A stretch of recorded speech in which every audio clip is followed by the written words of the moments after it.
Labą dieną. 81 pamoka.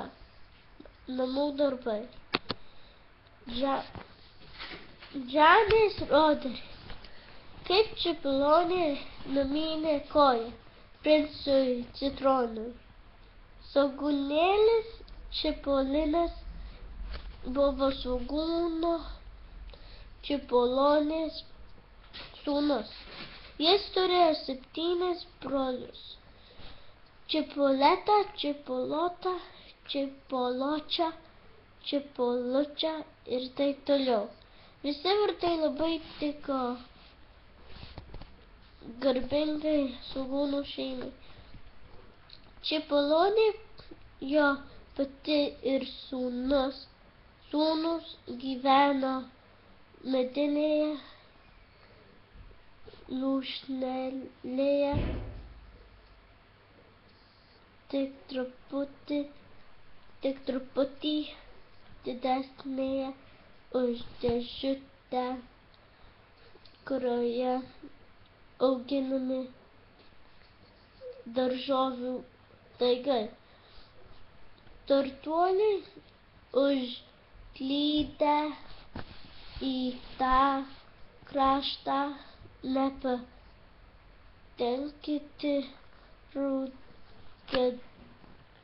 raukydavo nosį, bambėdavo: Fe, kaip dvokia svogūnais, ir liepdavo vežėjui važiuoti greičiau. Vienąsyk tą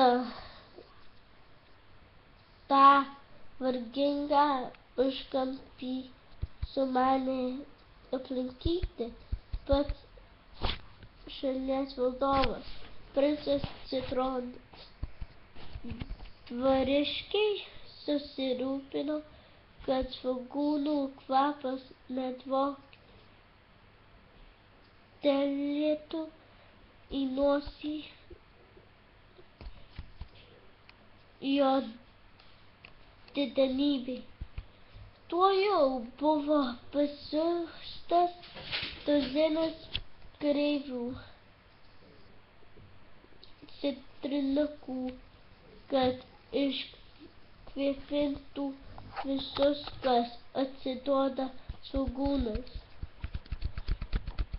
Atvyko pats valdovas, lydimas viso būrio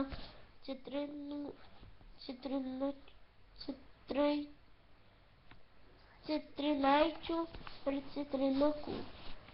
Princas Citronas nuo galvos iki kojų buvo apsirengęs geltonais rūbais, o ant geltonos skrybėlės žvangėjo auksinis varpelis. Dvariškių citrinų varpeliai buvo sidabriniai, o kareivių citrinukų bronziniai. Visi tie varpeliai be paliovos skambėjo kaip gražiausia muzika. Jos pasiklausyti iš visur subėgo žmonės, manydami, kad čia keliaujantis orkestras. Čipolonė ir Čipolinas atsidūrė pirmoje eilėje. Kiti iš užpakalio jos stabdė ir liuoksėjo. Smarkiai pastūmėtas senasis Čipolonė nusirito kūliais ir netyčia numynė koją pačiam princui Citronui. 10 kareivių citrinukų iš visų pusių prišoko prie nelaimingo Čipolonės ir surakino jam rankas. Senasis Čipolonė buvo nuteistas kalėti ne tik tai iki galvos iki gyvos galvos, bet ir daug metų po mirties, nes princo Citrono kalėjimuose buvo kapinės. Ačiū, iki.